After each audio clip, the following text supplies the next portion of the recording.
নমস্কার, সীমান্ত বার্তায় আপনাদেরকে স্বাগত জানাই। আমি টিনা। এবারে দেখে নিচ্ছি আজকের বিস্তারিত সংবাদ। সিআরপিএফ ভলেন্টিয়ার রিটায়ারমেন্ট পরিশিত দাস গত 7 মাস আগে রিটায়ারমেন্ট হয়ে বাসায় আসেন। গত বছর পরিশিত দাস ও পিনাক দাসের মধ্যে দুর্গাপুজো নিয়ে তর্ক বিতর্কের সৃষ্টি হয়। গতকাল রাত পরিশিত দাস ও পিনাক দাসের মধ্যে কিছু নিয়ে বিবাদ ঘটে। তার মধ্যেই পরিশিত দাসের হত্যা হয় বলে জানান ওনার ভাই।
পরীক্ষিত দাস আমার বড় ভাই সিআরপিএফ এ চাকরি করতা। তখন 7 মাস হয়েছে রিটায়ার্ড হয়ে আইসেন, ভলান্টিয়ার রিটায়ার্ড। বাড়িতে আওয়ার পরে ওখানে দুর্গাপূজা হয়। আমরা দুর্গাপূজার এখানেও মানে আরতির সময় প্রীতম, তার ভালো নাম হলো পিনাক, কি করে সে মাস্টারি করে, পেটর মাস্টার। পিনাক আরতি চলা অবস্থায় সে এখানে এসে ওকে থাপ্পড় মারে। সঙ্গে সঙ্গে আলতি এখানে মুস্তুল অবস্থায় বন্ধ হয়ে যায়। তারপর তো গ্রামবাসী এসে ও বিচার উচার করে সমাধান করে দেয়। তারপর তো তার সাথে আর ঝগড়া হয় না। কালকে রাত্রে আমার বড় ভাই সে 10:30টার সময় আমাদের লাগাবাড়িতে একটি জার্সি গাই আছে, ওখানে যায় দেখার জন্য। আমাদের এখানে চুরের উপদ্রব আছে, আর শেডঘরের এখানে একটা ঘর বানায় সে জার্সি গাই রাখার জন্য। তো প্রথমে সে শেডঘরের দিকে যাওয়ার সময় তাকে কে ফোন করেছিল, এইদিকে না গিয়ে সে শেডঘরের দিকে গেছে। যাওয়ার পরে পিনাকের উপরে মানে ব্রিজের ডাইন দিকে এখানে পিনাক ছিল, ওর উপরে টর্চ লাইট মারেছিল। মারার পরে পিনাক ওকে বলে, তুই টর্চ কেন মারলে? বাকবিতণ্ডা শুরু হয়। তারপর ওর কাকা এসে আমার বাইকে মারে। পিনাক সঙ্গে সঙ্গে বাড়িতে গিয়ে সে দা আনে, ওর মাথার পিছন দিক দিয়ে মারে, পুরা পিছন দিক উড়িয়ে দে। তারপর 5-6 ছেদ মারে। আর তার পার্শ্ববর্তী যে বাড়ি আছে, বাড়ির লোকজন তারা বলে যে তারা কিছু জানে না, শুনছে না। কি হয়েছিল? এরপরে বদরপুর থানা এসে ওখান থেকে সবাই রিপোর্ট লয়ে গিয়ে এখন বদরপুর থানা থেকে বর্তমানে করিমগঞ্জ সিভিলে পোস্টমর্টমের জন্য নিয়ে গেছে। আপনি এখন মানে এই যে সমস্ত ঘটনা নিয়ে প্রশাসনের কাছে কোনো এফআইআর দাখিল করা হয়েছে নাকি? মামলা দাখিল করেছেন নাকি? মামলা দাখিল করা হয়েছে। করিমগঞ্জের আরক্ষী অভিযানে জব্দ হলো সিগারেট ও গুটকার কালোবাজারি করা একটি ট্রাক। ট্রাক চালকের তথ্যের ভিত্তিতে একজন কলা ব্যবসায়ীর ঘর ও গোদামে তল্লাশি চালায় আরক্ষী। কলা ব্যবসায়ী আত্মগোপন করলেও গোদামের দরজা ভেঙে আরক্ষীরা জব্দ করে প্রচুর পরিমাণে দেশীয় বিদেশি সিগারেট।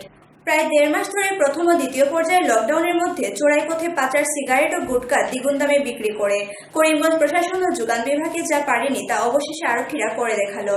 অনেক ব্যবসায়ীরা লকডাউনের সময় অনেক কালোবাজারি ধান্দা করছে। গতকাল গোপন সূত্রে জানা যায় AS11 AC 5681 নম্বরের ট্রাকে জব্দ করে আরক্ষী সিগারেট ও গুটকা। ট্রাক চালকদের আটক করে অনেক জেরা করা হয়। করিমগঞ্জ শহরের মদনমোহন রোডের আইটিসির বিতরক সঞ্জয় সাহা ও গৌতম সাহা ব্যবসায়ীর গোদামে প্রচুর সিগারেট ও গুটকা জব্দ করে। এসব ব্যাপারে করিমগঞ্জে বারবার প্রশাসনকে জানালেও কোনো ফল হয়নি। যদিও কালোবাজারি ধান্দা করে লকডাউনের সময় কোটি কোটি টাকার। নিজেকে আত্মগোপন করলেও আরক্ষীরা তাদেরকে ধরার চেষ্টা চালিয়ে যাচ্ছে বলে জানা গেছে।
এটা আমাৰ সোর্স ইনফরমেশন আছিলে যে এনেকুৱা এখন ট্ৰাক আজি আহিব ইয়াত ক'ৰবাত এনেকুৱা ধৰণৰ ইলিগেল গুডছ লোড কৰা হৈছে এখন ট্ৰাকত। তেতিয়া আমি EFC পইণ্টত আমি খাপ পিটি আছিলোঁ আৰু সেই মৰ্মে যেতিয়া গাড়ীখন আহিলে গাড়ীখন অহাত আমি গাড়ীখন তালাচী চলালোঁ। তালাচীৰ অন্তত তাত কেইটামান কাৰ্টুন পোৱা গৈছে ইলিগেল গুডছৰ আৰু সেইটোৰ ওপৰত বেছ কৰি পেলাই আমি এই গোডাউনত আজি এই গুডছখিনি কি আছিল ইলিগেল? ইলিগেল টবেকো চিগাৰেটছ তেনেকুৱা ধৰণৰ স্পেচিফিক ইনফৰমেশ্যন নাছিল আৰু লকডাউন পিৰিয়ডত ধৰক যদি কিবা তেনেকুৱা ধৰণৰ কৰিবলৈ চেষ্টা কৰিছিল সেইটো কিন্তু আমাৰ দৃষ্টিগোচৰ হোৱা নাছিল। এতিয়া আমাৰ নলেজত আহিল এনেকুৱা এটা কাৰোবাৰ চলি আছে বুলি, তো আমি তৎপৰতাৰে আজি তেওঁৰ মাল চিজ কৰোঁ আৰু এখন গাড়ী অলৰেডি চিজ কৰি থোৱা হৈছে আমাৰ থানাৰ আমাৰ কাষ্টডিত আছে। ছেকেণ্ড টাইমত যেতিয়া আমি ৰেড মাৰিলোঁ, ৰেড মৰাত আমি 3টা ফুল কাৰ্টুন পাইছোঁ ছাছপেক্টেড টু বি স্মাগল চিগাৰেটছ আৰু 4টা মানে খোলা হাফ তেনেকুৱা। ফুড কোনে আছিলে ওনাৰ? প্ৰপাইটৰ এতিয়ালৈকে জানিব পৰা মতে আমাৰ সঞ্জয় সাহা আৰু গৌতম সাহা। চিগাৰেট কি ব্ৰেণ্ড আছে মানে এনে ব্ৰেণ্ড কি ব্ৰেণ্ড এইটো কিবা ৱেভ কাট এটা মোৰ জাষ্ট মই আৰু কিবা উইলছ কাট কিবা তেনেকুৱা ধৰণৰ ক্লাছিক। আমি যিহেতু আমাৰ ইনফৰ্মেশ্যন আছে যে ইয়াৰ ভিতৰত ছাছপেক্টেড তেনেকুৱা স্মাগল চিগাৰেটছ বা টবেকো তাত সোমাই থকা আছে, তো সেই মৰ্মে আমি ইয়াতে ৰেড মাৰিছোঁ। আৰু যেতিয়া আমি ৰেড মাৰোঁ তেতিয়া তেওঁৰ গোডাউনটো বন্ধ মানে তলা লগোৱা অৱস্থাত আছিলে, তো সেই মৰ্মে আমি in presence of executive magistrate আমি সেইটো খোলাৰ ব্যৱস্থাটো কৰিছোঁ। আটক এতিয়ালৈকে আমি কৰা নাই, সোধা পোছাৰ কাৰণে তেওঁলোকৰ মানে 2জন ব্যক্তিক আমি অলৰেডি আমি ডিটেইন কৰিছোঁ, এইটো নট এৰেষ্ট। তো পৰৱৰ্তী পৰ্যায়ত আমি চাই ল'ম, যদি তেওঁলোকৰো যদি কিবা ইনভলভমেণ্ট থাকে তেতিয়াহ'লে তেওঁলোক দে উইল বি এৰেষ্টেড। না আমি যেতিয়া গম পালোঁ এই গোডাউনটোৰ মালিকৰ কথাটো যেতিয়া আমি গম পালোঁ যে সঞ্জয় সাহা গৌতম সাহা তেওঁলোক, তো একৰ্ডিংলি আমি আমাৰ পুলিচ টিম লৈ গৈ তেওঁৰ ঘৰত তেওঁক বিচাৰি যোৱা হৈছিল, তেওঁক ট্ৰাই কৰা হৈছিল তেওঁক কমিউনিকেট কৰিবৰ কাৰণে। তো তেওঁৰ ফালৰ পৰা তেনেকুৱা ধৰণৰ কোনো ধৰণৰ সহযোগিতা পোৱা নগ'ল আৰু ইতিমধ্যে তেওঁক ঘৰত যিহেতু পোৱা নাই আৰু এতিয়ালৈকে তেওঁক বিচাৰি থকা হৈছে। আমি চাই লওঁ তেওঁৰ আকৌ ক'ত ক'ত গোডাউন আছে, সেই গোডাউনকেইটা আমি এতিয়া চিল কৰাৰ ব্যৱস্থাটো কৰিম। ইয়াতে কেইটামান আছে? ইয়াতে এতিয়া মই জনাত এতিয়া ধৰক এতিয়া 3টামান চকুত পৰিছে, সেইটো আফটাৰ ভেৰিফিকেশ্যন সেই কামটো আমি কৰিম। মানে এতিয়া আপোনালোকে যিকেইটা গোডাউন আছে চবকেইটা চিল কৰি দিব? সেইটো আমি চাই লওঁ যিকেইটাত আমাৰ ছাছপেক্টেড য'ত কি হয় সেইকেইটাৰ ওপৰত। চিগাৰেট আমি পালোঁ, এইখিনি এতিয়া চিজন লিষ্ট বনাই আছে, চেজ কৰি লৈ যাওঁ। ইণ্ডিয়াৰ চিগাৰেট যিটো দেখা হৈছে আৰু কেইটামান অলপ সন্দেহযুক্ত আছে, সেইখিনি ভেৰিফাই কৰি আছে এতিয়া পুলিচে। লকডাউনৰ সময়তে তেখেতে এইবিলাক ৰাখিব পাৰেনে? তেওঁ তাকে এই ৰাখিব নোৱাৰে, সেইকাৰণে আজি চিজ কৰা হ'ল সিহঁতৰ। শুনা পাইছোঁ আমি ইনফৰ্মেশ্যন পাইছিলোঁ যে বেছি আছে এনেকৈ ব্লেক কৰি আছে, সেই ইনফৰ্মেশ্যন পাই আমি আহিলোঁ, আহি কিনে ৰেড মাৰিলোঁ। তেওঁৰ যে গেট দুৱাৰখন তেওঁ কৰ্পৰেট কৰা নাই, চাবিটো দিয়া নাছিলে, সেইকাৰণে আমি আহি কিনে ভাঙিবলৈ তথ্য পাই আছোঁ, আমি সেনেকৈ ৰেড মাৰি আছোঁ, জলদি পাইছোঁ।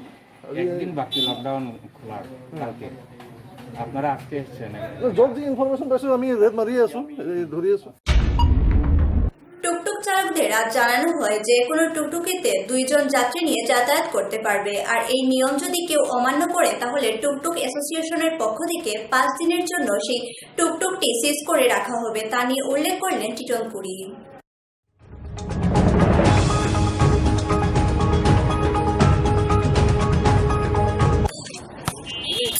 আজকে তৃতীয় লকডাউন চলছে করিমগঞ্জে। আমরা বিশেষ করে টুকটুকির ব্যাপারে কিছু বলতে চাই। আজকে করিমগঞ্জে আমাদের যে টুকটুকি ভাইয়েরা আছে সবার কাছে আমাদের বিনম্র অনুরোধ, আমরা টুকটুকি চালাবো ঠিক, আমরা সোশ্যাল ডিস্টেন্স যেটা আছে এটা বজায় রাখবো। আমাদের টুকটুকিতে পিছনের সিটে 2 জন আর সামনে ড্রাইভার, এছাড়া একজনও বেশি আমরা প্যাসেঞ্জার নেব না। প্রত্যেক টুকটুকি ভাইদের কাছে আমার বিনম্র অনুরোধ, কোনো টুকটুকিতে যদি সামনের সিটে কোনো মানুষ দেখা যায় তাহলে আমরা টুকটুকি স্টেশন থেকে এই টুকটুকিটা আমরা 5 দিনের জন্য সিজ করে রেখে দেব। আর বিশেষ করে আমি আমাদের করিমগঞ্জের জনসাধারণকে বলছি যে আপনারা যখন টুকটুকিতে উঠবেন তখন দেখবেন যে এই টুকটুকিতে কয়জন লোক আছে। যদি দেখেন এখানে 2টা লোক আছে তা আপনারা বিশেষ করে ওই টুকটুকিতে উঠবেন না। সোশ্যাল ডিস্টেন্স একমাত্রই উপায় কোভিড-19 করোনা ভাইরাস থেকে বাঁচার জন্য। তাই সবার কাছে বিনম্র অনুরোধ যে আমরা টুকটুকি যখন চলবো প্রত্যেক টুকটুকিতে 2 জন আর ড্রাইভার সহ 3 জন, এর থেকে বেশি আমরা প্যাসেঞ্জার নেব না।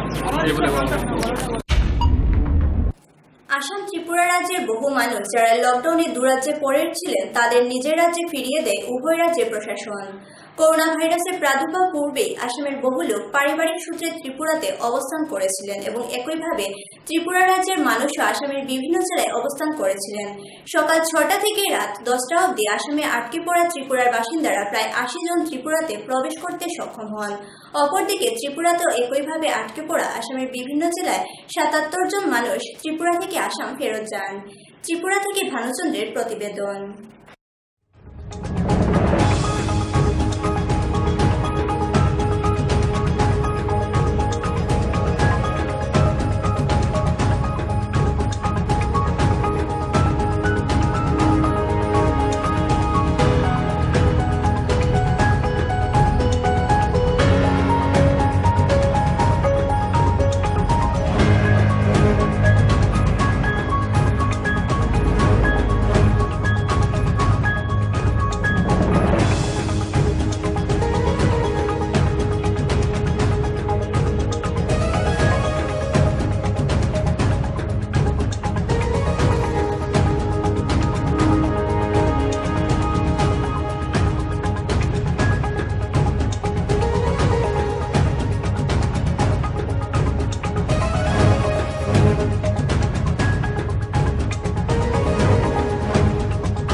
ত্রিপুরা থেকে ত্রিপুরা থেকে কোন জায়গা?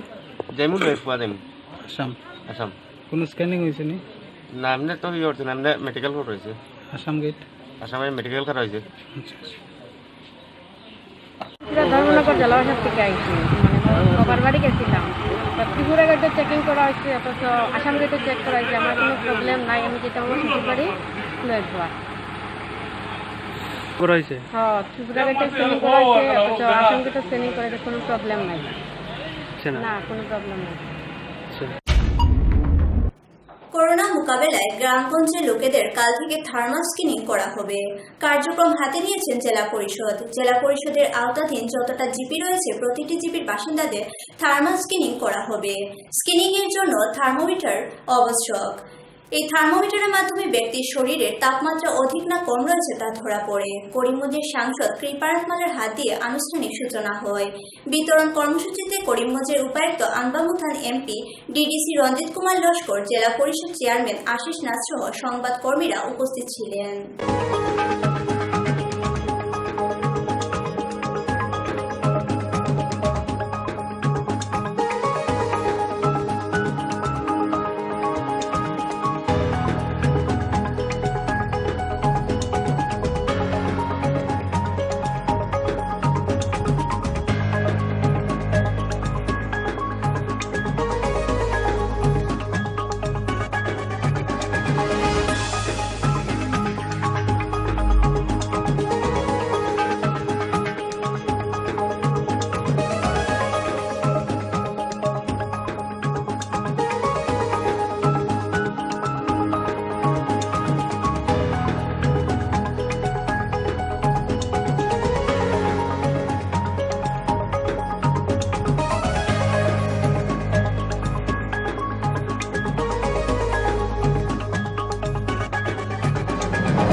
मतलब एक MBBS डॉक्टर हो, एक आयुष डॉक्टर हो, या जो डेंटल जहाँ पे भी डॉक्टर चाहिए, और उसके साथ एक ANM रहेगा और लोकल आशा रहेगी। और लोकल आशा का काम है वो हर घर में जाएंगे और घर में ये स्क्रीनिंग होगा। उनके लिए जो भी व्यवस्था है, ये दो किस्म का चीज के लिए स्क्रीनिंग होगा। एक तो सारी SARI, सारी सीवियर अक्यूट रेस्पिरेटरी इंफेक्शन, और ILI इन्फ्लुएंजा लाइक इलनेस। ये दोनों चीज के लिए सिम्टम्स जो होने से इसको हम स्क्रीन करेंगे।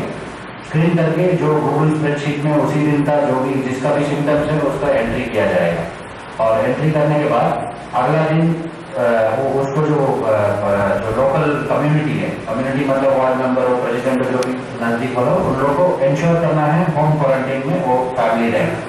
और अगला दिन हमारा 108 एम्बुलेंस जाएगा, 108 एम्बुलेंस जाके उनका स्वैब लेके आएगा, स्वैब लेके टेस्टिंग के लिए भेजेगा।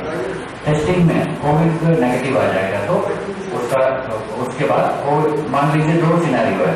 वो टेस्ट करने के बाद कोविड का पॉजिटिव आया। पॉजिटिव आने से कोविड का जो जो प्रिकॉशनरी रेगुलेशन है उसका जो जो करना है वो हम करेंगे।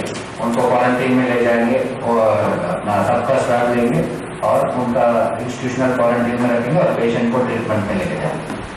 जो भी नेगेटिव आए, नेगेटिव आने से भी एक फायदा है। इसमें क्या है, हमारा ये सीजन चल रहा है एई का, एक्यूट एंसेफेलाइटिस सिंड्रोम का, और एक्यूट एंसेफेलाइटिस सिंड्रोम का एंड जेई का, जापानीज एंसेफेलाइटिस का।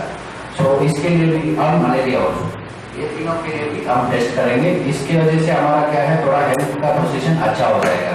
ये तीनों बीमारी में कुछ भी कोविड नेगेटिव होने से ये तीनों बीमारी का टेस्ट होगा। इसमें वो बीमारी नहीं होने से अच्छा है कि जिस रेगुलर फीवर उससे ठीक हो जाएगा। इसके वजह से क्या है, हमारा नॉर्थ ईस्ट का बॉर्डर्स तो गवर्नमेंट ने खोल दिया एंड बहुत लोग बाहर से आ रहा है, उनका स्क्रीनिंग हो जाएगा। उनका इससे जल्दी केस जो कोई पॉजिटिव होने से उनको जल्दी निकाल के हम ट्रीटमेंट में भेज सकते हैं ताकि कम्युनिटी में ये ना फैले।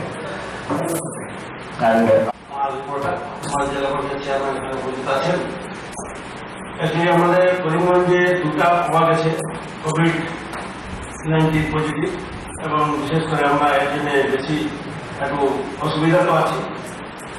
একটা তো প্রথমে ছিল, এরপরে আমরা ভেবেছিলাম আর হবে না, কিন্তু লাস্টে আর একটা বের হলো। যার জন্য আমাদেরকে এখন অ্যাওয়ারনেস দিতে হবে প্রত্যেক গ্রামে গ্রামে। যার জন্য আজকে এই সাথে মিটিংও রেখেছেন, আমিও থাকবো মিটিংয়ে, সব আমাদের প্রেসিডেন্ট থাকবেন, এবং যে উনি বলেছেন যেভাবে স্ক্রিনিং করা হবে ঘরে ঘরে, সেটা অ্যাওয়ারনেস যদি না হয় তাহলে আমরা করতে পারবো না। কংগ্রেসীরা বেনিফিশিয়ারি লিস্টটি দেওয়ার জন্য আবেদন জানায় সরিষা চড়াকুড়ি গাঁও পঞ্চায়েত কার্যালয়ে। অফিস থেকে জানানো হয় 27 মে লিস্টটি দেওয়া হবে বলে জানান কংগ্রেসীরা। মহিলা কংগ্রেসের সংঘমিত্রা দাস, ইউথ কংগ্রেসের বিকি কুড়ি সহ প্রমুখরা উপস্থিত ছিলেন।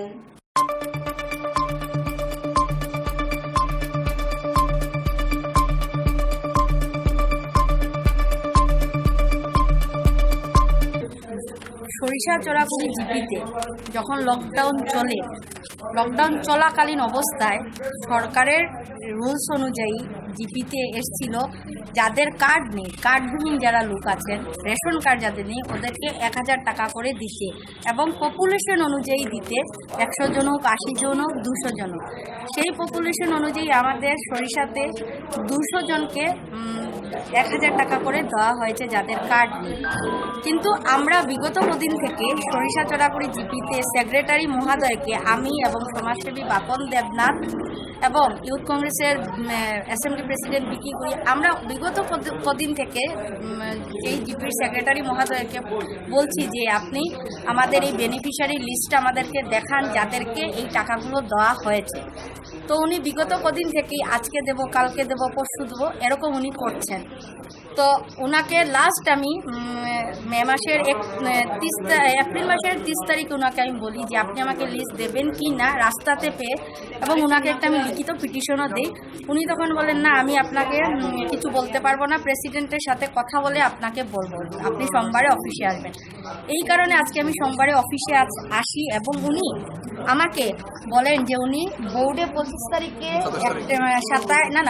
তারিখে উনি একটা বোর্ডে এপ্রিল মাসে লিস্টটা টাঙ্গিয়ে দেন যে কারা বেনিফিশিয়ারিরা টাকা পেয়েছে, কারা পাননি, উনি টাঙ্গিয়ে দিয়েছেন।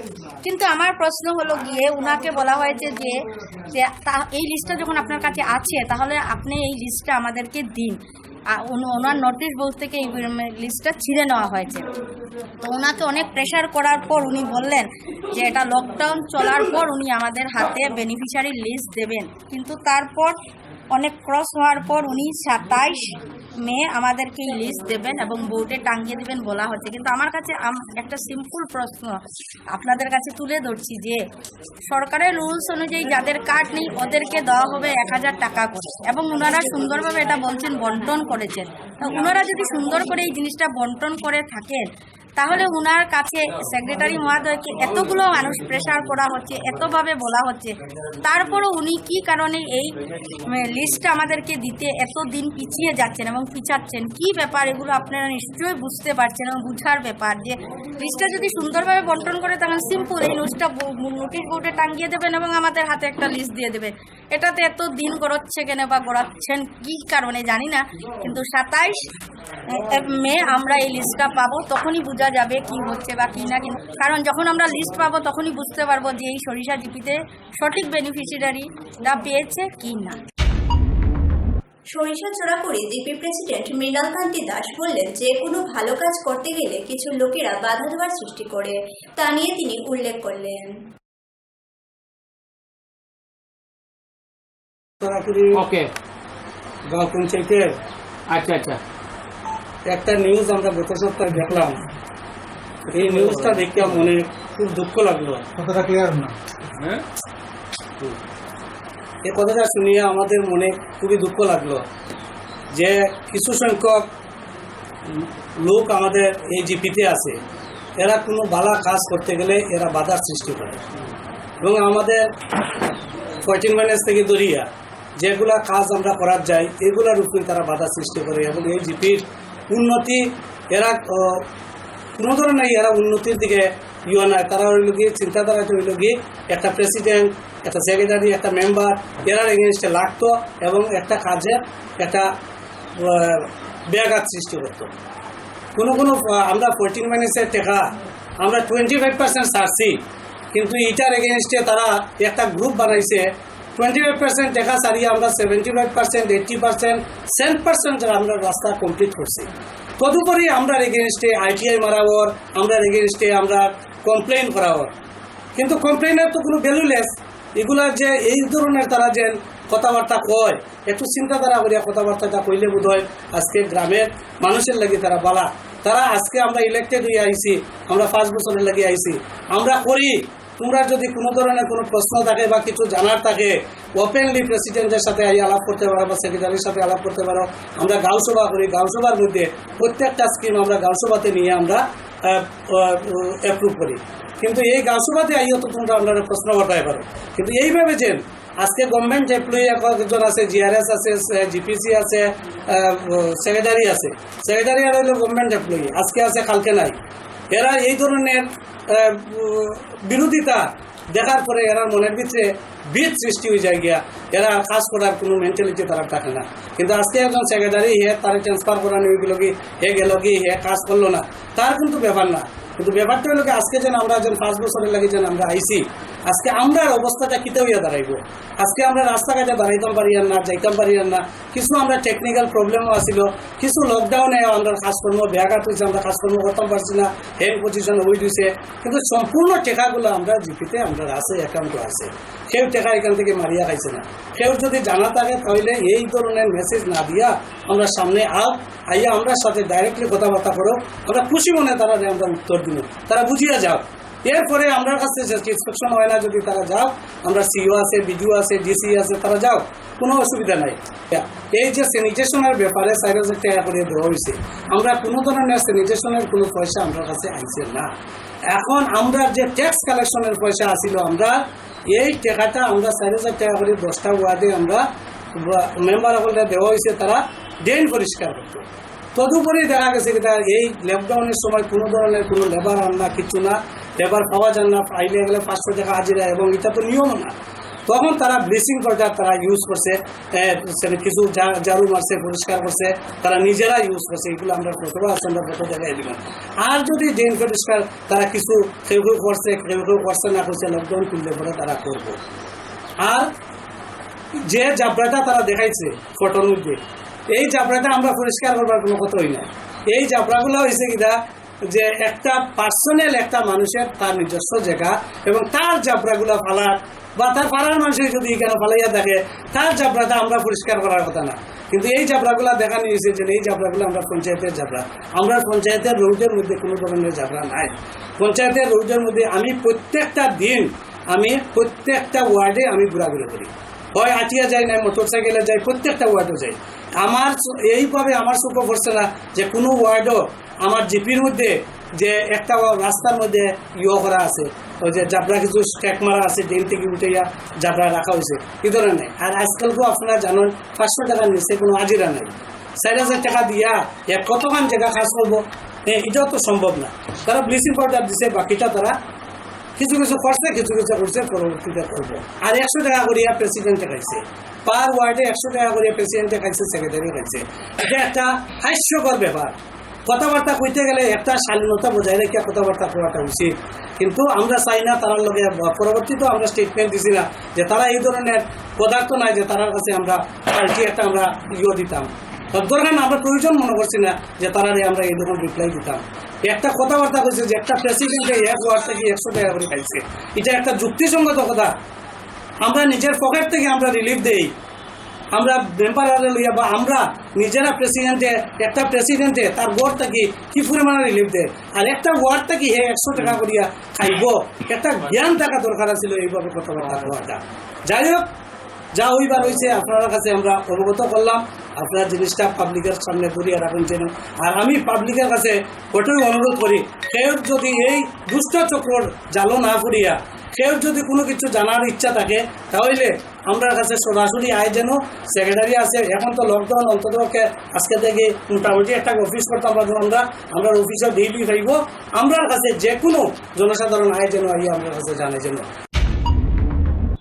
দেশজুড়ে তৃতীয় দফায় লকডাউন চলাকালীন সময়ে সাত সকালে ত্রিপুরার পানিসাগর মহকুমার অন্তর্গত দেওছড়া 2 নং ওয়ার্ডের রেললাইন থেকে উদ্ধার হয় এক ব্যক্তির মৃতদেহ। ঘটনার বিবরণে জানা যায়, বিগত দিনের ন্যায় এলাকার ওই নীলমণিনাথের বড় ছিলেন নারায়ণ নাথ গতকাল দুপুরে বাড়ি থেকে বেরিয়ে রাত্রে বাড়িতে ফিরেনি। মৃতের মাথায় এবং পায়ে আঘাতের চিহ্ন পাওয়া যায়। গতকাল রাত্রিতে প্রায় 10:30 নাগাদ আগরতলা থেকে ধর্মনগর গ্রামে মালবাহী ডাউন ট্রেনের নিচে চাপা পড়ে তার মৃত্যু হয়।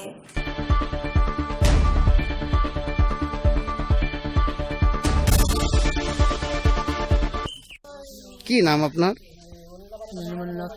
গতকালকে যে মারা গেছে আপনার কি? আপনার কি? কেমন হয়েছে ঘটনাটা? কেমন হয়েছে, কিভাবে মারা গেছে? জানি না স্যার, বাড়ির থেকে একটু গরম হচ্ছিলাম। কি ব্যাপার নিয়ে ঝগড়া, কি ব্যাপার নিয়ে গরম হচ্ছেন? আগুন লাগাই আমার ইলায় ঘরে ধরে। আমি তো ধর্মনগর থেকে আইছি, ধর্মনগর রেল স্টেশন, রেল থানা থেকে। সকালে খবর পাইছি 8টা, 8:30 অনুমান। তো স্টেশন মাস্টার একটু মেমো দিছে যে দেওছড়ার 50/12 ইন বিটুইন এখানে একটা ডেড বডি পড়ে আছে। তো আমি ওই কোম্পানির মূলে, ওই মেমোর মূলে জায়গাতে আইছিলাম। পাইলাম এখানে ডিজিজের নাম, মৃত্যু ব্যক্তির নাম নারায়ণ নাথ, বাবা নীলমণি নাথ, সাং দেওছড়া ওয়ার্ড নাম্বার 2। তো মৃত্যুদেহটা দেখে আমারও মনে হয় রাত্রে তো মালগাড়ি 2টা গেছিল, এটা কোন ট্রেনে মারছে এটা সঠিক বলতে পারবো না, এটা ইনভেস্টিগেশনের মাধ্যমে বলতে পারবো। তো আমার মনে হয় মৃত্যুদেহটা দেখিয়া রেলের ধাক্কাতেই মারা গেছে। কারণ যেহেতু মাথাতে ডাইন সাইডে ফাটা আছে, পিছনে কালির দাগ আছে, পায়ে কালির দাগ আছে, এর মধ্যে হাতে বাড়ির দাগ আছে। মোটামুটি উল্টাই পাল্টাই দেখলাম, রেলের ধাক্কার অনুমান হচ্ছে। স্বাভাবিক মনে হচ্ছে যে উনি সুইসাইড করেছেন না? সুইসাইড তো এখন তো তারার ফ্যামিলির অনেকজনের আত্মীয় স্বজন বলছে উনি তো সবসময় ড্রিঙ্ক করে। তো ড্রিঙ্ক করে আমার মনে হয় ড্রিঙ্কের মাধ্যমে ও ট্রেকের উপর দিয়ে বাড়ি যাওয়ার বা কোনখান থেকে আইতেছিল, এমন সময় মনে হয় ওই রানিং ট্রেনে ধাক্কায় মারা গেছে। এটা তো স্যার, যিনি মারা গিয়েছেন ওনার বাড়ি কি আশেপাশেই নাকি অন্য কোনো জায়গায়? হ্যাঁ, বলছে এখানে আশেপাশে। আমি বাড়িতে এখনো জানাই, রিলেটিভের সঙ্গে কথা বলছি, ওইখানে ওয়ার্ড নাম্বার 2। স্যার, এই ময়নাতদন্তের জন্য ওকে কোথায় পাঠানো হবে? ময়নাতদন্তের জন্য এই যেহেতু এটা পানিসাগরের আন্ডারে, পানিসাগর হসপিটাল মর্গে পাঠানো হবে। তার জন্য কি কোনো কেস হয়েছে স্যার, বা কোনো পিটিশন কোনো কি গার্জিয়ান তরফ থেকে কোনো দেওয়া হয়েছে? হ্যাঁ, একটা কমপ্লেন দেওয়া হচ্ছে যে তাইনের কাকাতো ভাই একটা কমপ্লেন দিচ্ছে। ওই কমপ্লেনের মূলে আমরা কেস রেজিস্টার করছি। কেস রেজিস্টার করে আমরা ইনভেস্টিগেশন শুরু করি। গতকাল বিকাল 5টা নাগাদ পানিসাগর মহকুমার অন্তর্গত পানিসাগর আরক্ষা প্রশাসনের মহকুমা আধিকারিকের অফিসের সম্মুখে আগরতলা থেকে আসাম অভিমুখে আসা 6 চাকার ট্রাক AS10 AC 4298 এবং একই অভিমুখে আসা বাইক TR01 AC 8135 অ্যাভেঞ্জার বাইকের মুখোমুখি সংঘর্ষে ঘটনাস্থলে আহত হয় লরি চালক শঙ্কর দাস, পিতা স্বপন দাস। বাড়ি করিমগঞ্জের নোয়াগাং এলাকায়। আশঙ্কাজনক অবস্থায় আহতদের প্রাথমিকভাবে পানিসাগর হাসপাতালে প্রেরণ করা হয়।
কি নাম তোমার?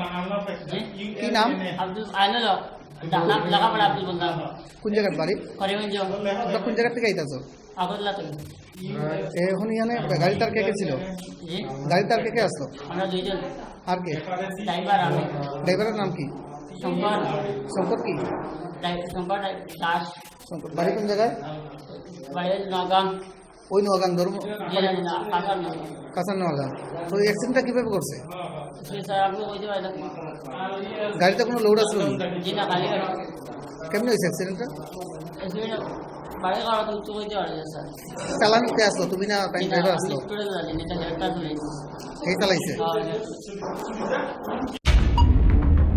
গণতন্ত্র নির্ধন বন্ধ করো, অখিল বর্গ সহ সমস্ত রাজনৈতিক বন্দীদের বিনা শর্তে মুক্তি চাই, শ্রমিক ছাঁটাই মজুরি ছাঁটাই নিষিদ্ধ করো। গতকাল সিপিআইএম এর পক্ষ থেকে ওনারা বিভিন্ন দাবি দাবা নিয়ে উল্লেখ করলেন।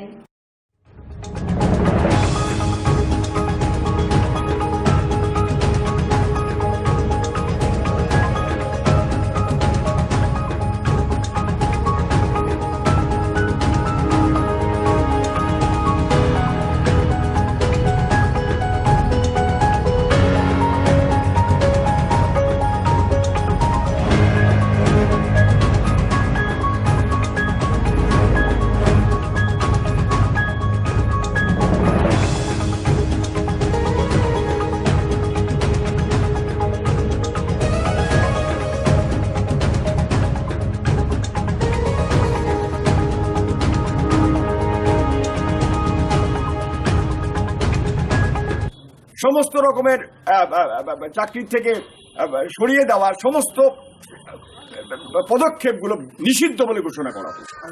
এটা শুধু নির্দেশ দিলে হবে না বা এমনি আহ্বান জানালে হবে না, এটাকে নিষিদ্ধ করতে হবে, আইনের দ্বারা শাস্তিপ্রাপ্ত যাতে হয় তারা। এটা হচ্ছে আমাদের 2 নম্বর দাবি। 3 নম্বর হচ্ছে যে পেট্রোল ডিজেলের দামটা কেন বাড়ানো হচ্ছে তার রহস্য আপনারা ভালো করে জানেন। গোটা পৃথিবীতে যখন ঋণাত্মক পেট্রোল ডিজেলের দাম কমতে কমতে এমন জায়গায় গেছে, তখন আমাদের দেশে পেট্রোল ডিজেলের দাম অস্বাভাবিকভাবে তারা বৃদ্ধি করছেন।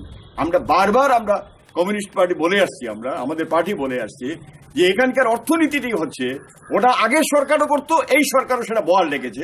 শুধু আগের সরকারকে ফেলবার জন্য তারা এই ইস্যুটাকে হাতে নিয়েছিল যে পেট্রোল ডিজেল থেকে তারা বিপুল পরিমাণ রাজস্ব সংগ্রহ করতে পারেন, যে পেট্রোল ডিজেলের দর বৃদ্ধি করলে সাধারণ মানুষ ক্ষতিগ্রস্ত হন, এবং সেটাই তারা এখানে এবার এত নিষ্ঠুরভাবে একটা সরকার এই সময়ে পেট্রোল ডিজেলের দাম এইভাবে তারা বৃদ্ধি করেছেন। এটা অবিলম্বে প্রত্যাহার করে নিতে হবে। 4 নম্বর হচ্ছে কৃষকের কাছ থেকে যদি আমরা ন্যায্য মূল্যে ফসল সরকার কিনতে না পারে, এটা কৃষককে ছেড়ে দিলে হবে না। আমাদের এখানে আপনার এখন হারভেস্টিং এর টাইম নয়, কিন্তু ভারতবর্ষে বিভিন্ন জায়গাতে সবজি ইত্যাদি বিপুল পরিমাণে হারভেস্টিং টাইম। আমাদের সরকার বলছে, আপনারা দেখবেন, আপনারা মিডিয়ায় প্রকাশ করেছেন, এটা আমার নিজের তৈরি না, বিভিন্ন জায়গাতে পেঁয়াজ ইত্যাদি মানুষ রাস্তায় ফেলে দিচ্ছে, দর পাচ্ছে না। সরকার সেই সময় যদি সেটা ক্রয়ের ব্যবস্থা করেন, এবং সেটা ক্রয় করে যদি ন্যায্য মূল্যে দেশের মানুষকে দিতে পারেন এই সময়ে, তাহলে দেশের মানুষ মূল্যবৃদ্ধির শিকার হতে পারেন না। আজ করিমগঞ্জের বেলাভূমি বৃদ্ধাশ্রম পরিদর্শন করে ফলমূল বিতরণ করেন করিমগঞ্জ লোকসভা সাংসদ কৃপাত মাল্লা ও রাতাবাড়ির বিধায়ক বিজয় মালাকার।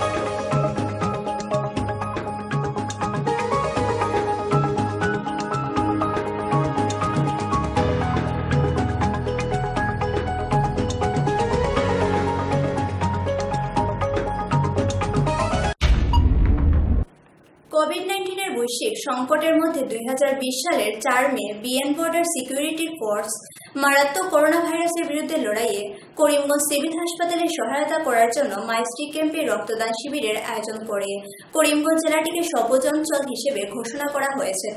তবে সিওআইটি 19 জনকে রোগীকে হ্যান্ডেল করার সকল প্রস্তুতি রয়েছে। ব্লাড সিভিল হাসপাতালে Karimganj medical officer doctor Bhattacharya ও doctor Linda LR senior medical officer 7 BSF রক্তদান শিবির তদারকি করেন, যেখানে 15টি ইউনিট রক্ত বিএসএফ অফিসার ও পুরুষেরা দান করেন।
সীমান্ত বার্তা আজ এই পর্যন্তই। আগামীকাল আবার দেখা হবে একই সময় একই চ্যানেলে। নমস্কার।